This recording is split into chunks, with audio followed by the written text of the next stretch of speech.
wasn't it how to be that father figure and the little boy at the same time? Yeah. It's where we kicked off. Yeah, it was. And it's very much that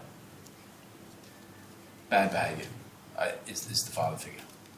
The little boy, I understand it's the ease and delight and the cheekiness. There is something. There's a line in the sand, gentlemen, and we are so apologetic. Our generation of men is so apologetic, so top heavy, so whatever you want to do is fine with me, that we're afraid to take a stand. And so women date us, but they don't respect us. Women marry us, but they don't. So we accept bad behavior, and not only do we suffer from having a relationship that's at a lower standard than we really want, we accept it because we won't say no, we won't put that, draw that line or take a stand with our integrity of what we want. And also at the same time, the woman who is being in that way also is participating in a relationship that's degrading itself, that she doesn't really want that either. Exactly. Yeah. Which is a downward spiral. And you have a great quote in the book somewhere that says, "The women today are strong because the men are not." Yeah. That's true. Yeah, that's where we sit today. The men are not strong. I want to get something back to anger for just 1 second, and I want to point out that while it can be destructive, and I've had to suppress my anger coming from my background because it's not an accepted thing. Yeah. And one thing I want to point out is you can keep an ease and delight in that anger. Good point. Yes. Yeah. And it should not be heavy. That's exactly right. I mean, like, when I get angry, it has that. Yeah. Strange, huh? It's true. Like I said, it's not losing your temper. Losing your temper and like flipping out and beating the crap out of your kids, or your wife, or whatever, or your woman. That's wholly destructive. That's a force of evil surging, as opposed to righteous indignation, or a force of strength and conviction, and no more. Don't do it again. I don't want this in my life, and I don't want it for our shared experience. So don't do it again. There's a difference to that. It's like talking about all these paradoxes. I think of the yin yang. Yes. So even in the darkest moments of anger, there's a little grain of light. Right. And even in the most beautiful moments of light and goodness, there's a little mischievous streak of darkness. I like that. You said that. That's cool. Because it is still that. It's still that. I'm thinking back to someone we all know who perfectly exemplifies this raw masculine edge and this kind of more high energy. It's always been you, John. It's always been you. Noah's Constantine. And Constantine, he said, "I have 2 awards in life." I love this story. There's one award I have, it used to be a Marine. It's for the highest award of bravery. He has had a guy gun in his face, he's running down there, take him down. You see Constantine, he's like a scary looking. You can feel his aura of get out of the way, the energy. And the other award he had, which I think is hilarious but fantastic, is for Florist of the Year. You can imagine this Marine coming towards you like, this guy's going to kill me, but I'm going to make nice flowers after you die. Maybe It's that beautiful energy. arrangements. But that's it, it's not this kind of halfway house. It's like, this is a guy that can kill a lot of people with his bare hands. And he also has this kind of spirit of life and beauty and energy and way of expressing himself as well. You know, and such a lot of the instruction, I guess, for men is it's either how to be, it perpetuates nice guy behavior, because it's how to tell stories, how to be funny, how to be, charming, all this kind of, how to massage, all this nice guy energy. Yeah. Or it's women are the enemy, let's secretly congregate around and figure out tricks and techniques to get them into bed, to make them fall in love with us. There's nothing in between. Yeah, it's like weakness or anger. Yeah, weakness or destructive anger, So that's a powerful thing, guys, this concept of the man who has a line in the sand. We used to have that. We used to drop the gauntlet. We used to fight over honor. which was more important than your life. Not anymore. No sense of that. I mean, I'm not saying we should be like, so rigid that you looked at me funny and now I have to have a duel with you with pistols at 6 o'clock. You know what I mean? Yeah. That was kind of dumb too. Yeah. I want to defend ourselves a minute.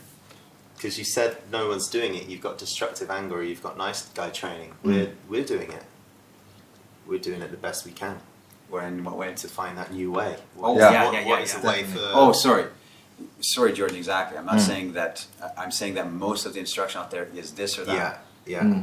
And this whole book and everything that you're trying to do in this world, you're teaching and your coaching of that, is to try and find that balance without washing it over into this sappy nice guy ridiculousness, and not getting over into this like grunt mentality, masculinity, revenge, fight, rebirth with the of enemy man type thing. Absolutely, we're doing it. Yeah. This is why we're excited. This is why we're here, because we think we're joining with other men who are going down a different way, which is cool. Right in the center, the straight and narrow path. Wide is the road, and and lots of travelers. The narrow path. That's my line in the sand. Yeah. As a practical step for people watching, what ways can people get into their higher energy more? And what ways can they get more into their low energy more? Just awareness, I think. To stop biting your tongue. Yeah. Like for these men who are suppressed, their energy suppressed, and they think of something funny to say, in a group of people at a table, and they think of something funny to say or something interesting, but they go, something in their head says, oh, what if they don't think it's funny, or what if they think that was a stupid comment, and so they bite the tongue. The moment passes, and then and then they're quiet again. We've always said in Ars Amorata to blurt. Yes. Those moments when you think of something to say, and then you catch yourself and don't say it, is the moments you should say it. Yes. So practically speaking, a guy should try and speak what's on the tip of his tongue, whatever say, without trying to analyze it or frame it in a certain way or make it an interesting sentence, because the moment passes. Yeah. So just kind of like let things fly. And I've also felt, for me, and I'm sure for other people, kind of exercise the more we get in your body. Like for guys, lots of guys are healthy and they like to run and stuff. Lift weights, not for the fact it makes you bigger, but for the feeling of pushing through that. Learn to do a martial art, learn to fight even, these kind of things, get you in that energy, learn to have an argument if you need to now and again. Yeah. Learn to tell someone they're being out of line to be out of line. Become a coach or something, become a teacher and say no. Yeah. If you can get in that energy more, I think that's big for them. Getting in their body, exactly. Yeah. Comes to my mind is have lots of sex. But then we've got a catch-22. Someone's saying, I want to have sex with women, no one will have sex with me, and then the perfect answer to get your sexual energy online, I think, is to have lots of sex. So it's like, what to do in that bind where you want women, but actually feels like it's a long way away until you have that. Yep, that's the plight of man. It's true. It's like men don't get enough sex that they need for their health, and for their psyche, and for their confidence, and for their aliveness. They don't feel it. And I'm not blaming women in any of this, because we're both broken and both playing games and destroying things on both sides. But there's a strong sense of men getting a relationship, but she has the ability to fulfill him sexually or not. She can withhold it, and that is a strong thing. And there's a big difference between women withholding sex from her husband because she doesn't feel connected to him and doesn't feel in line with him, which is an understandable sentiment, and withholding sex as a punishment or reward. That's a big difference. That's another subject completely. Yeah, that's coming later, I think. Yeah. But the thing with sex is like a lot of guys starting out, or a lot of guys with the conventional mindset that we grew up in, is like sex is something I need to have to be a certain kind of man, and men are looking to get sex in this way, in this taken kind of way. It's almost a default setting in our societies, And yet there's another way of looking at sex, which is actually that is the height of the interaction where that life-giving energy is exchanged from man to woman and Which woman is a to different man. way of looking at it. Sex all of a sudden becomes a medicine, and if we're not having enough of it, it's like, wow, kind of our power subsides, we glow less as a man, life is a bit more grey. That's exactly correct. And it is a medicine. It is. Because it heals all of your past. It heals like the mistakes you made in the past, like the little things we did to hurt somebody in the past. That kind of connecting energy you're talking about, which isn't just banging. Yeah. Right? It does recreate all these molecules that kind of got your brain cells that got broken in the back, in the past. For sure. I'd like to maybe, transition to some of the more practical things we guys. What would you like to know? Well, the first kind of more practical thing you talk about is curiosity. You say it's often misunderstood. Maybe talk more about why curiosity is so important. It's one of the things Casanova said, love is 3/4 of curiosity. Yeah. It's obviously a big practical thing guys can do. Yeah, and I won't go into it too far here because they can read the book. Sure. But the concept of curiosity, I think, is magnificent in relationship, in your life. Like I said in here, you're automatically good at anything you're curious about. Mm-hmm. If you're curious about politics, or you're super curious about it, you're good at it. You understand. You just get a feel for it. You're curious about computers, you don't need computer courses. It just comes naturally to your 13-year-old self, right? Yeah. Who would know more than computer science majors. So that curiosity realistically is going along with what we said in other episodes, a drawing out. A drawing out, not it's not interrogation, but it's a drawing out, like who is this creature before me? Who is this woman? Who is this what makes her alive? What together between us is fantastic. Is where's the magic of that? That's the curiosity of looking at that's why you're seeking beauty. You're seeking beauty and the treasure hunting we talked about. You're a treasure hunter because that's what you seek. And that treasure hunters are curious. And everyone's caught up in that kind of energy. And there's a lot of people who are not curious, who just sit there and consume. Consume whatever's on the TV. They consume, whatever comes their way. They accept their lot in life. This is my job, yeah, okay. They're consumers, they just consume. And I feel like what you're saying, you say here, with curiosity is, if you're curious, you're always paying attention, you're always feeling engaged, you're always learning. One of the things you hear a lot is, it's important to be that man that listens. Yeah. If you're really curious and you're going to be listening, you're going to be present, you're going to be paying attention, you'll have all these good things like eye contact, naturally. Right. And if you're tuning out in your head, like yesterday I was bad because I was really tired after filming, I was really hungry. And she's like, if there's energy in your head, I was like, honestly, it's not you, I'm really tired and hungry. Because that had overtaken my curiosity. But when you are, and when we're talking here, the subjects are really in tune, and I'm more animated and excited. Yeah. When there's something I'm kind of less in tune with, the energy comes back and things like that. Of course. And we might think, like a woman says, oh, I want a guy who listens. And we think that's like, okay, so, and they sit there nodding their head, tell me more, right? Yeah. That's not it. Yeah, of course. There's an active element to really listening, an engaging element that's not only listening but bringing in clarifications and little comments and little thoughts, which isn't it's interrupting. And I wrote in the book, I interrupt women all the time. I'm talking to her, she's telling me something, I interrupt. Wait.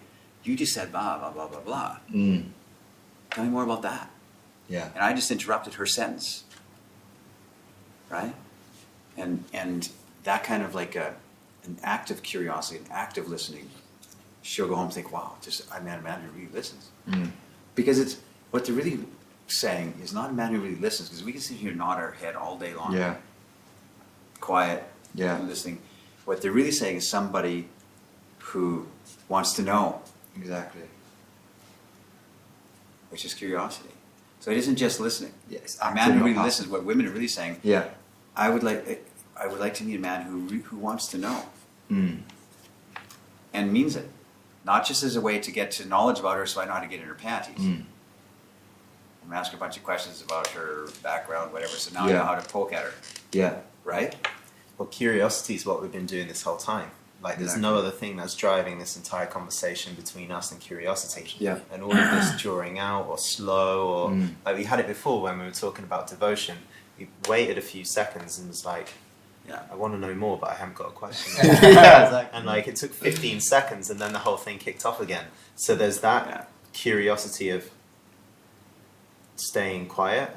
And then there's the interrupting, which is, hold off a second, I want to stop that because this is even more exciting than this. It's like a crescendo of energy. It's a crescendo, and I can be in a conversation with a girl and interrupt her constantly, but she'll never notice that because it's adding. It's an addition as opposed to okay, you done talking now because I have something to say interesting about me. Yes. Wait for you to finish your thought. Or cut her off. Yeah, that's really interesting because let me tell you about me now. Yeah. That's not curious. That's not listening. So and you can actually interrupt and change the conversation to a completely different thing, and she won't notice. Think, wow, this man really listens. Something I'm curious about. Just backwards there. It's like, oh, change the conversation. Oh, this man really listens. Yeah. So, what did you say, Zan? What did you say? I wasn't paying I'm going to talk about. Yeah. I'm going to change this conversation. We'll talk about this. Like there's parts in your book where you say, I know where all this is going to end. Like the seductive side, you can see how man and woman get together and what's possible with a certain girl.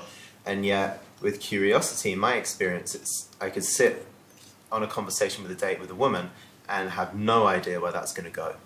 Right. Wonder if it's the same for you. Like, there's never any... the one time you know how things are going to go, but the other time you can find out stuff that's a complete surprise. Of course, her story is new and interesting. Everybody's different. Everybody has an interesting story, and I want to know. You know, I do have that element in me, and I've never lost it. All these years of sitting and talking to women and sitting in conversation, and I've never lost my really wanting to know her experience or something. I don't know. I'm just curious about it. Even though I may have heard a similar story, for instance, or I can intuit by the way her spirit or the way she's dressed or something about her, because I have a lot of intuition that way now. But it's still, I never lose the curiosity of her. You know what it is? It's not something for me to learn necessarily. It's my curiosity is something to describe her to herself. Does that make sense? Kind of leading her side by side through it, right? No, because I'm not her teacher. So it's not her coach. To seduce you, I'm going to tell you the truth about you. Your Through curiosity is your tool. Through you. Through you. Yeah. My curiosity is my tool. So I'm curious about this now, because you say here, you kind of define what curiosity is, and you're saying, where's the fun, where's the joy, who is this delightful girl in front of me, what is interesting about her, what is she passionate about, what does she believe, This is interesting. what does she love, what is the dream? Now, to me, that may sound a bit like a coaching question, which you say you don't do. No. So what's the difference? I think the beginning of it, you said, who is this delightful girl here? Yes. But it's not just you trying to understand that, it's you trying to understand it in the context of her and getting her to, like, do you know, what is the intrigue I see in you? What is the delight I see in you? Let's go, let's try to understand it. Right. So it's co-discussed, or this is kind of new for me to say. I'm not trying to gain information from her. Right. Or learn something about her, as much as I'm trying to, well, that is a part of it, as part as I'm trying to let her see it too. So when you're being curious with a woman one-on-one like this, is there a peak to the curiosity, like an orgasm that the conversation is steering to? Just time constraint.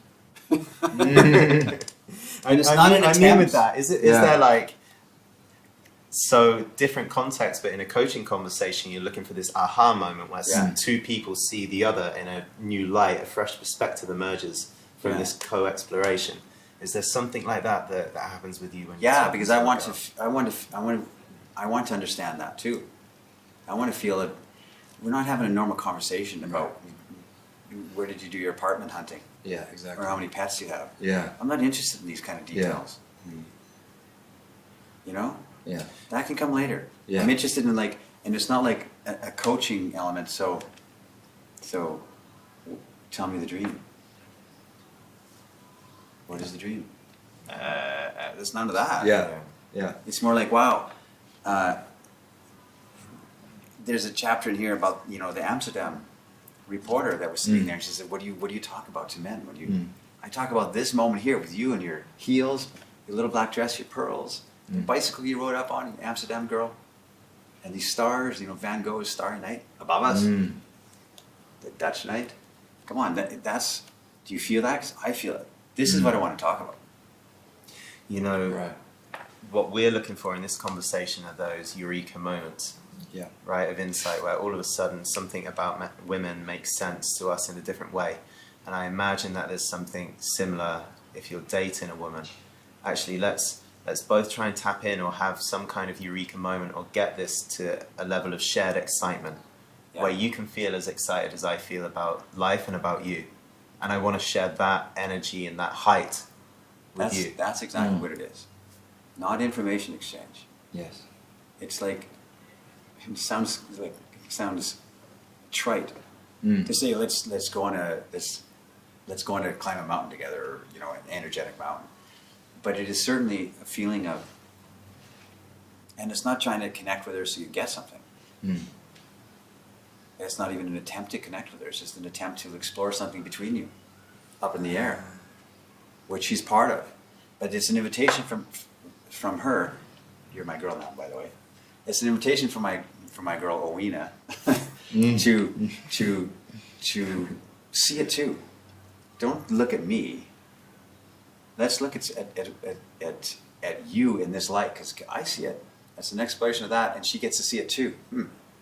I think it's something like that. That's what many men do. Is like interviewing. In the interview, there's the boring questions like, "What was your job? How long did you work there?" But sometimes they ask quite deep questions like, you know, "Where do you want to be in 5 years?" It's not that energy, which is just you here, me there. Yeah. It's that exploring energy together. Yeah. That's the energy. It's not the you here, you me. Maybe it's just a byproduct of me being this guy who's very animated. Because I'm talking like this and I'm back like this. The camera guy's complaining because I'm all over the place here. But it's like, it's the energy of, I see a real beauty here. And I see that there's a magical element of adventure that's possible in this world. Out here. There. Can you see it? Are we capturing the spirit of curiosity in this conversation, or is there something extra when you're with a woman that is not present in this? I think we're capturing it because there's an enthusiasm in the curiosity, and you said it better than I did, Jordan. You talked about the crescendo. We're talking. The truth is, we're talking about very abstract feelings or feeling concepts, and not a technique a guy can do. Look at her for 3 seconds and then turn away, and then look back, and then ask a question. Wait till she finishes, then say, "That's very interesting. I have another question." In other words, find something in her question to follow up on. Yeah. Yeah. Right? There's a lot of that kind of instruction. This is again a rhythm back and forth. I want to know. Tapping into that age-old rhythm. The age-old rhythm. Ribbon. Ribbon. The age-old rhythm. And it's like, it's really, I think it's what it is. Women say they want a guy who really listens. What they want is a guy who really wants to know. Yes. So she feels seen. And that is as much in the light as it is in the darkness. Yeah. You're not just exploring the Madonna, beautiful passion, what do you love qualities of the woman. You're also going for, what about your sexual fantasies? Like, of course, what kind of man are you thinking about? And yeah. So you're curious, darker and darker. I'm curious about who she is. You don't care about information. These are little questions. It's about who she is, her spirit, her energy. Without being that coaching energy of I'll sit here and draw you out, and I'm not afraid of silence. You'll eventually say something. You know what I mean? Yeah, I don't want like a therapist energy. No. Like, what are your goals? Yeah. The therapist. What is the type of man you like? Where did you go wrong in your last relationship? Yeah. It's not that energy. What was your childhood like? And you're not really saying anything, like the way you expressing it before, where you were saying, "Oh, you're pretty." You're describing obvious things. That's true. Yeah. It's like, but you do. You look incredible now. You might go. Hey, that's an interesting point. But you look incredible, and it's an obvious thing, but they probably don't see it themselves. It's like the girl in Kiev, right? That's cool. The girl in Kiev didn't see how she was getting done up to the nines every day. And I saw you comment on it. Yeah. but It's true. I talk about very obvious things. You know, She put a lot of thought into that. You wore this little dress. I see it. I notice it. I'm listening to your dress. You wear these shoes that match the dress. I like that too. And I'm making a comment on it. And you wear red lipstick, which I like. Yeah. I'm listening to all these elements of you. Yeah. And I'm calling them forth. Which you are seeing her. I'm seeing her. You actually Not see as her. an object. Not as an object, but seeing. But it's like, what she is. what a fantastic package you put together of yourself. What are the thoughts that must have emerged to create that woman on that day, or what feelings must she have been having for the last couple of days in her life to lead her to the space she's in now? And thank you for it, because you're giving that gift of your expression of yourself to me, and I'm receiving it. I'm noticing you. That's the quality of listening. It's listening to the whole experience of this woman, not just like, tell me some more about you. I think I'm getting it. It's like curiosity, but not curiosity as a friend or strangers getting to know each other like an interviewer, which we all have in their own way curiosity. It's curiosity in the spirit of a man who loves women. Mm-hmm. It's exactly right. It's saying, I adore the idea of women. I love the spirit of women. And you're an example of it for me right here. I see it. Can you feel that? Because I sure feel it. That's what I see in you. You're representing all the women of the world right now. Fantastic. And Look at you. And you're also curious as to. and you keep the curiosity in that as well. Yeah. This might again sound a bit trite, but you talk about Emily and being the glass of fine Sangiovese, and it's like, well, every woman that you come across is like a unique wine that has its own cadence and texture and flavor, and just as the average person be like, don't like red, I only like white. Right. Yeah. As a wine connoisseur, it's like, oh, actually, that it's slightly nutty, and I can taste that you've been in that barrel for 3 years. That's like 3 years. About 10, girl. Let's pop the cork. And that particular woman would go nice with this piece of chocolate cake for dessert. But it sounds like there is that quality of that's not just a woman, that's not just a brunette or a glass of red wine, or even a glass of red wine from Chile. Yeah. But I can pick out all these tiny little qualities because I've learned to observe what's there in a woman. Right. Which most men never stop long enough to devote themselves to do. Yeah, that's true. And what's interesting about that whole nuance, and like I said, every woman's different. And it's very much that, and the other concept that is inherent in that curiosity and that being listened to by her is no judgment of any kind. And I ask very searching questions. Searching by that I mean sexual. I ask very sexual questions to women like, do you have a lover? Every woman has a lover. You must have a lover. Every woman has got a lover. No, you got a toy? I ask very fun sexual questions of women because I want to know. So I'm curious. I want to know the experience of this girl. And like you said, you go to all the beautiful like Madonna stuff and all the dark side too, and I want to explore everything. So I say it, but no judgment of any kind. I don't judge. In that example with Owena, She's so cute, huh? it sounds like you're very fast. Like you're so present when you're curious. You're also very fast, and there almost seems to be a slight flavor of dominance in that. Well, this is my spirit. As you guys know, like I talk fast. My ideas fly fast. Sometimes I can't get my head caught up to what I'm about to say. And yeah, and so I am very much. There's no dominance. I'm not trying to. Yeah, I think that rather than dominance, I mean, actually, if I was in Owena's position hearing that, I'd be like, whoa, this guy is so fast, I can't even get my thoughts fast enough to respond. It's like, Yeah, it's very light and caring. I get that, but also very penetrating at the same time. But I tell you, there's no room, there's no invasiveness in it, and it might look like it here in my example because Owen is, not really my type. But no, you might not see that here, but there's very much room for her response, of her to respond. I'm not firing her pepper like this. I'm not like overwhelming her. No. But because she doesn't even notice my interaction or my intervention. She's telling me a story about her childhood or something happened to her in her university days or something, and I'm listening, and I'm interrupting constantly. But she doesn't notice that because I'm interrupting for clarification, for flavor, for this, for that. But I'm still listening, fully tuned to the story, and she feels like the story's being heard. You're within the story, fleshing it out, helping her co-tell the story. Yeah, without trying to override my opinions, my thoughts, my judgments, my own story over top of hers. Oh yeah, okay. In the middle of her story, yeah. Well, I like to ski too, but I did it in the Alps. You know what I mean? It's not a competing energy; it's a sharing energy. Yeah. Or trying to get my word in there. Interesting.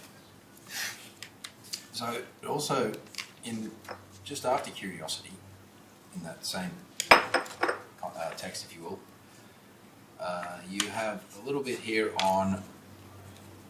We expect women to just know what we want and then get frustrated when she doesn't. In my experience, I've always been taught that women seem to always know what men are thinking. No. But I don't understand why that is. Is that a society thing? That's No, the age-old question from Freud and everybody is like, what do women want? Yeah. Women have the same question. What do men want?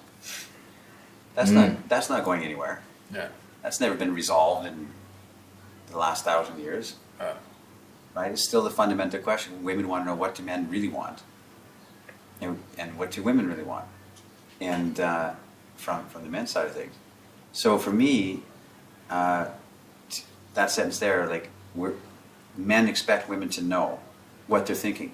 That's why there's such a generation of nice guys that are pissed off at the girl because can't you see how nice I am? Can't you see all these things I've done for her? And they're genuinely pissed off at her because they didn't pick up on their weak signals of ass kissing, and she can't see that I'm really the guy that did all these things for her, and and they get this anger because they don't express it, they don't say it. They hope she's going to know by osmosis his intentions. Right. I missed out on a second because I was looking for the next question. Did you say she will give back to him exactly what she receives? No. That's the line I was Have interested the diamond in. ring back. But that's pretty much that stems from that. Yeah. Yeah, if like in a conversation, if you're on a date with a girl and you're sitting there and you're stiff and you're ordering the wine and and you're giving her your resume. I did this and I own 6 cars and that one time when I was, captain of the firefighters, blah blah blah. Then she will respond in the same way. Yeah. What's interesting with the nice guy thing is that, and I've been in a situation before, as a very young man, sitting there being very, very nice, and under the surface there's that possibility of a simmering frustration, way under the surface, and then she's being nice in return, but she has also got that niggling, nagging type thing under the surface, and we usually won't hit it off fully, and I'd be a bit frustrated because of that. It might take 3 months or 6 months of time to pass, and then she could turn around one day and absolutely launch an attack, which is, hey, you never showed up and I'm frustrated and I'm angry with you because of this, and every time you're around I get this feeling that you're thinking this, but you never say it, and it's just a little bit awkward, and it's like all of that awkwardness can build and build and build, and because it's suppressed, it comes out one day as a volcano. And I've been on the giving and receiving end of that as a young man, and that's a bad energy. Oof. That's that selfish, negative, nice guy energy. It's really, really a sin. Frankly, it is. Yeah. Seen it, all around Facebook. You get these little quotes, and there's nothing nice about a nice guy whatsoever. Yeah, it's like actually there's some sinister things happening because they're all so pushed down. Yeah, I write about it extensively in here, and it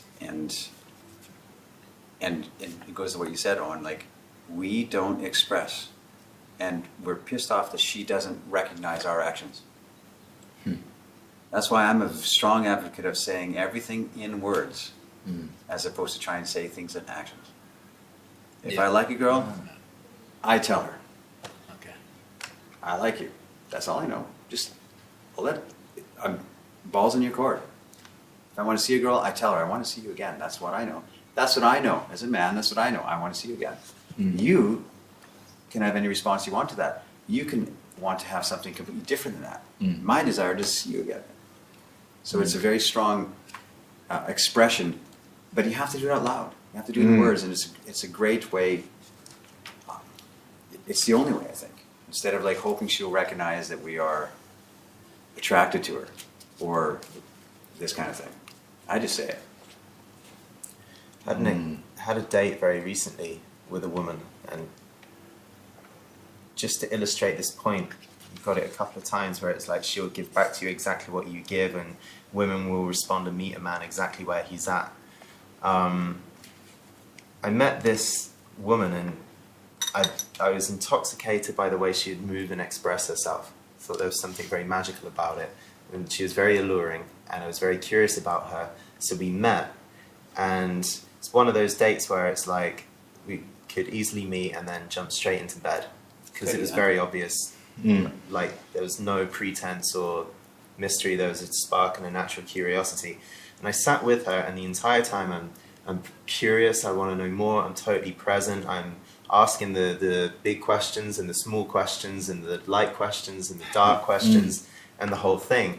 And she is giving everything back to me at the same time. It's a full meeting between a man and a woman.